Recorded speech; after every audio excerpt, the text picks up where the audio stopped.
This channel does not promote any violent, harmful, or illegal activities. All content provided by this channel is meant for an educational purpose only. Top quality और consistent performance के लिए सिर्फ silver pump नाम याद रखना। पहलगाঁও জঙ্গি হামলার পেছনে পাকিস্তানের হাত স্পষ্ট, পাল্টা জবাব দেবে ভারত। এই ভয়ে কাঁপছে পাকিস্তান।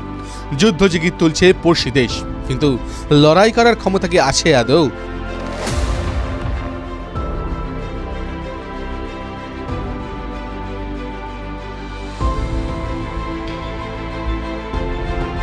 সূত্রে খবর, পাকিস্তানি সেনার যুদ্ধ করার ক্ষমতাই নেই তেমন।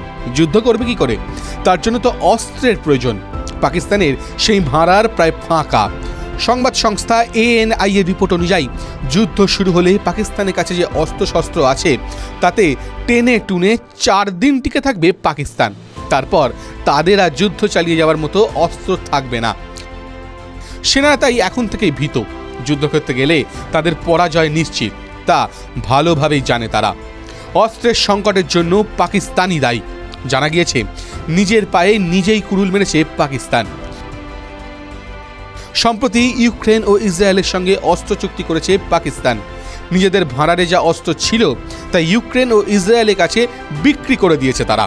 ফলে এখন তাদের হাতে তেমন অস্ত্রশস্ত্র নেই। বালুচিস্তান লিবারেশন আর্মি চিন্তা বাড়িয়েছে পাকিস্তানের। সেনাবাহিনীতে অস্ত্র সরবরাহ করার জন্য অর্ডার দেওয়া হয়েছিল পাকিস্তান অর্ডিন্যান্স ফ্যাক্টরিতে। তারাও সেই অস্ত্র সরবরাহ করতে পারেনি। পাকিস্তানি নেতা মন্ত্রীরা মুখে ভারতকে পাল্টা জবাব দেওয়ার হুমকি দিলেও সম্প্রতি সেনাস্তরীয় বৈঠকেই পাক বাহিনী জানিয়ে দিয়েছে তাদের কাছে 96 ঘন্টা টানা যুদ্ধ করার মতো অস্ত্রশস্ত্র রয়েছে। তারপর তাদের মধ্যে যুদ্ধ করার ক্ষমতা নেই। জানা গিয়েছে, পাকিস্তানের হাতে আপাতত 155 mm শেল রয়েছে। M109 হাউটজার ও 122 mm রকেটের ব্যবহার করার জন্য। কিন্তু এপ্রিলেই 155 mm আর্টিশালি শেল ইউক্রেনকে বিক্রি করেছে পাকিস্তান। ফলে ভাড়ার এখন প্রায় ফাঁকা। স্পেশাল কর্পস কমান্ডার্স কনফারেন্সে এই কথা জানিয়েছে পাক সেনা। TV9 Bangla digital.